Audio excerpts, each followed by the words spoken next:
Hello students, welcome to Joy Guru classes. I am your tutor Biswajit Kaushik and today we are going to discuss about how to reduce a matrix to the normal form and then find its rank.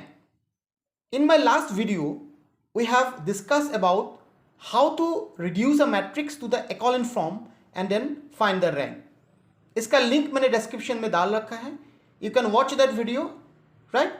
So let's start with the normal form of a matrix today. So the definition is very simple. ये सारे जो notes यहाँ पे डाल रखे देख के थोड़ा सा घबरा मत जाना आप. Reducing the matrix A of order m cross n to one of the following form using E transformation.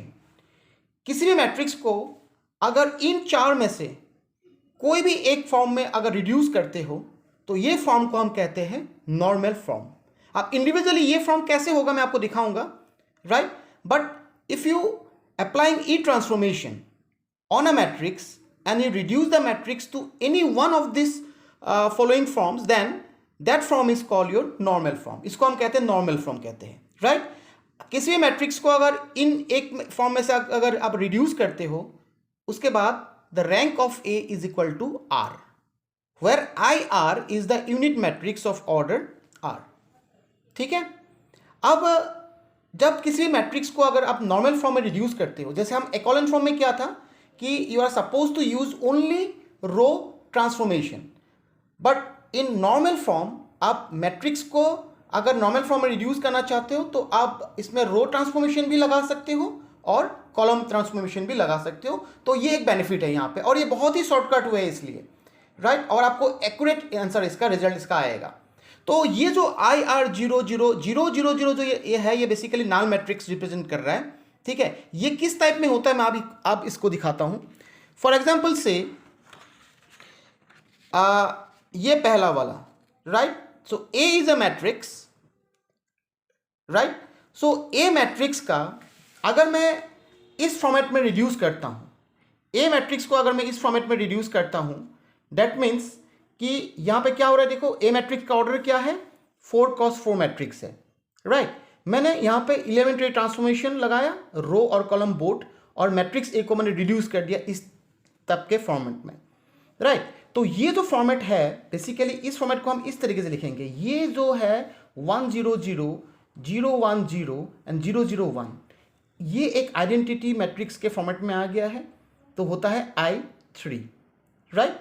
और ये जो यहाँ जहाँ पे ख़त्म हुआ है, ये 3 जो है ये एक रो मैट्रिक्स है, नल रो मैट्रिक्स है, तो इसको हमने लिखा इस फॉर्मेट में, राइट? ये 3 एलिमेंट जो है यहाँ से यहाँ तक, ये एक कॉलम मैट्रिक्स है, नल मैट्रिक्स है, और इसके लिए हमने लिखा ये 0, और ये सिंगलटन मैट्रिक्स है यहाँ पे एक, इसके लिए हमने लिखा ये नल मैट्रिक्स. तो ए जो है, ए का जो नॉर्मल फॉर्म है वो बेसिकली I3 0 0 0 जो मीन्स ये नल मैट्रिक्स है बेसिकली. सिमिलरली अगर मैं ए को सेकंड जो फॉर्मेट है इसको मैं रिड्यूस करता हूँ इस फॉर्मेट में, कैसे? 1 0 0 0 1 0 0 0 1, तो ये जो फॉर्मेट है ये बन गया आपका I3, और ये जो 3 0 यहाँ पे है कॉलम फॉर्मेट में, ये बन गया आपका कॉलम मैट्रिक्स, दैट मीन्स ये वाला मैट्रिक्स आ गया. तो इसका जो फॉर्मेट आ गया that is your I3 0. Similarly अगर मान के चलो कि ये थर्ड जो फॉर्मेट है, राइट? ये देखो क्या हो रहा है, इसमें 1 0 0 0 1 0 0 0 1, तो ये आपका बन जाएगा आइडेंटिटी, राइट? I3, और ये एक रो नल मैट्रिक्स हो गया जो कि है ये 0. ठीक है. एंड लास्ट वन ऑब्वियसली ये आइडेंटिटी मैट्रिक्स है ऑर्डर 3 के, ये तो डायरेक्टली इस तरीके के आ जाएगा. तो एलिमेंट्री रो या कॉलम ट्रांसफॉर्मेशन लगा के किसी भी मैट्रिक्स को अगर हम इन चारों में से कोई भी एक फॉर्मेट में अगर ले जाते हो तो उसको हम बोलेंगे नॉर्मल फॉर्म. जैसे यहाँ पे अब मैंने ए को ले गया I3 0 0 0 में, राइट? तो रैंक ऑफ ए जो होगा, ए का जो रैंक होगा वो कितना होगा, वो होगा 3. यहाँ पर रैंक हो जाएगा ए का इज इक्वल टू 3. सिमिलरली यहाँ पे ए का रैंक भी 3 होगा, यहाँ पे भी रैंक 3 होगा, और डेफिनेटली आइडेंटिटी वाला जो लास्ट में है ये भी इसका रैंक हो जाएगा 3, राइट? तो this is called your normal form of a matrix, and you can use column transformation also as well as row transformation also in case of normal form, right. अभी हम इसके एक प्रॉब्लम सॉल्व करेंगे। So let's begin with this particular problem.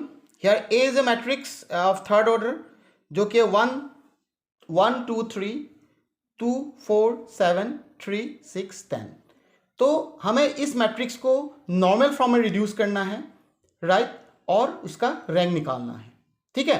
अब मैंने हमेशा जब भी कहा, जब एलिमेंट्री ट्रांसफॉर्मेशन स्टार्ट करते हो, चाहे वो इकोलन फॉर्म में ले जाओ या तो नॉर्मल फॉर्म में ले जाओ, दिस फर्स्ट एलिमेंट, जो ये फर्स्ट रो और फर्स्ट कॉलम वाली एलिमेंट है, first element, it has to be 1। Normal form के लिए भी यही है कि इसको हमें पहले 1 बनाना है, राइट। इसको 1 बनाने के बाद यूजिंग रो ट्रांसफॉर्मेशन इसके नीचे के 2 एलिमेंट को 0 बनाना। एग्जैक्टली मैंने जैसे बोलूँगा ऐसे ही आप स्टेप्स को फॉलो करना। इसको 1 बनाने के बाद नीचे के दोनों को 0 बनाना है रो के, और कॉलम ट्रांसफॉर्मेशन लगाने के बाद इन दोनों कॉलम के इन दोनों एलिमेंट को तुम्हें 0 करना है।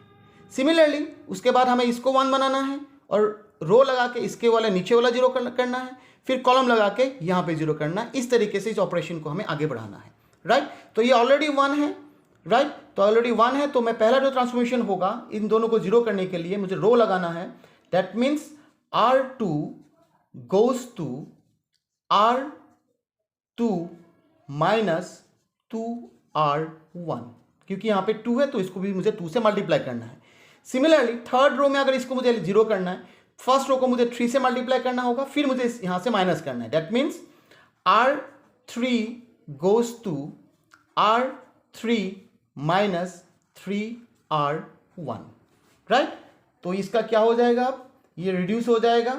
कैसे? 1 2 3, फर्स्ट रो में कोई डिफरेंस नहीं है।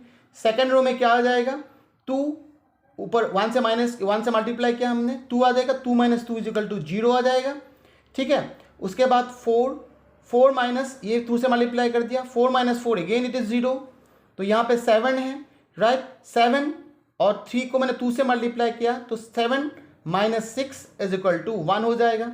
सिमिलरली थर्ड रो में आ जाओ, ये 3 है, इसको मैंने 3 से मल्टीप्लाई किया, 3 माइनस 3 इज इक्वल टू 0 हो जाएगा।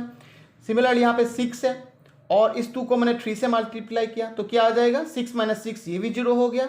और लास्ट रो में यहाँ पे है 10 और 3 3 जा 9, 10 माइनस 9 ये आ जाएगा 1। यहाँ पे कुछ भी हो जाए, जो आपका सेकंड स्टेप होगा वो डेफिनेटली हम कॉलम लगाएंगे और इसको इसके बेस पे कॉलम ट्रांसफॉर्मेशन लगा के हमें इन दोनों को 0 करना है। यही प्रोसेस हमें फॉलो करना है हर एक प्रॉब्लम के लिए। हर एक प्रॉब्लम के लिए हमें इसी प्रोसेस को फॉलो करना है अगर आप मैट्रिक्स को नॉर्मल फॉर्म में रिड्यूस कर रहे हो, ठीक है। तो मैं यहाँ कॉलम लगाऊंगा, क्या होगा यहाँ पे कॉलम ये होगा कि C2 कॉलम पे जाएगा, क्या हो जाएगा, C2 minus twice C1 and C3 goes to C3 minus 3C1। इसमें स्टूडेंट्स फायदा ये है कि ये ऑलरेडी 0 हो गया, तो बाकियों में तुम्हें कैलकुलेशन की कोई जरूरत नहीं है। सिंपली ये आ जाएगा 1, ये 0 0 ऑलरेडी ऐसे ही रहेगा, यहाँ पे आ जाएगा 0, इसमें कैलकुलेशन की कोई जरूरत नहीं है, 0 0 हो जाएगा। यहाँ पे क्या आ जाएगा आपका, ये भी 0 हो जाएगा, अब ये आ जाएगा 1 और 1। क्या ये नॉर्मल फॉर्म में है? ये नॉर्मल फॉर्म में नहीं है, क्योंकि यहाँ पे एक 1 एक्स्ट्रा आ गया। अब इस 1 को 0 करने के लिए ऑलरेडी 0 हो गया, सेकेंड जो कॉलम में था ये ऑलरेडी 0 हो गया, इसको हमें 0 करना है। तो सिंपली मैं यहाँ पे लगाऊंगा रो ट्रांसफॉर्मेशन, जो थर्ड रो के ऊपर R3 goes to R3 minus R2। तो यहाँ पे क्या आ जाएगा, ये आ जाएगा 1 0 0 0 0 1 और थर्ड रो क्या हो जाएगा आपका 0 0 0। क्या एक नॉर्मल फॉर्म में है? बिल्कुल ये नॉर्मल फॉर्म में नहीं है, क्योंकि इसको नॉर्मल फॉर्म में लाने के लिए मुझे ये 1 को इसके नीचे यहाँ पे लाना है ताकि ये I2 बन जाए। I3 बनेगा नहीं, क्योंकि 2 1 रह गया, बस यहाँ पे फर्स्ट कॉलम में एक 1 रह गया और थर्ड कॉलम में सेकेंड रो पे ये 1 रह गया है। तो सिंपली मुझे इसको इंटरचेंज करना है। That means C2 goes to interchange with C3। तो अब ये क्या बन जाएगा, ये बन जाएगा 1 0 0 0, ये यहाँ पे आ गया, राइट। तो ये 1 0 और नीचे 0 0 0 बन जाएगा, ठीक है। तो देखो आप A का क्या फॉर्मेट आ गया, तो A रिड्यूसेस टू कहाँ पे रिड्यूस हो गया, किस फॉर्मेट में रिड्यूस हो गया, देखो ये इसके लिए ये एक आइडेंटिटी बन गया। दैट मीन्स ये फॉर्मेट आ गया इसका I2, राइट। इसके लिए बन जाएगा जीरो मैट्रिक्स 0, इन दोनों के लिए ये बन जाएगा ये 0, और इस सिंगलटन मैट्रिक्स इसके लिए बन जाएगा ये नल मैट्रिक्स से। That means it is now I2 0 0 0, right. I2 0 0 0, समझ में आ गया ये चीज। दैट मीन्स ये जहां पे I2 आ रहा है, ये I2 को मैंने एज इट इज लिख दिया, ये I2 जहां पे खत्म हुआ यहां तक जो 0 आ रहा है उसके लिए एक नल मैट्रिक्स 0 हो गया, और यहां से यहां तक ये खत्म हो गया तो इसके लिए एक दूसरा नल मैट्रिक्स 0, और इस सिंगलटन 0 रह गया, इसके लिए जीरो मैट्रिक्स हो गया। Getting my point. So rank of A is equal to कितना आएगा रिड्यूस करने के बाद नॉर्मल फॉर्म में, तो rank is equal to I2 है तो ये आ जाएगा 2, तो rank of A is equal to 2 आ गया। So this way we can find out the rank of a matrix using the normal form, right. ये एक शॉर्टकट मेथड है, क्योंकि इसमें आप रो ट्रांसफॉर्मेशन भी लगा सकते हो, कॉलम ट्रांसफॉर्मेशन लगा सकते हो। आपको अगर कोई भी कंफ्यूजन है तो प्लीज़ जो कमेंट सेक्शन है वहाँ जाके आप डाउट पूछ सकते हो, definitely I will give you the reply, right. So आज वीडियो को मैं यहीं पे ख़त्म करता हूँ। Please like, comment, share and subscribe my channel which is Joy Guru classes. मिलते हैं आपको नेक्स्ट वीडियो में। Thank you so much.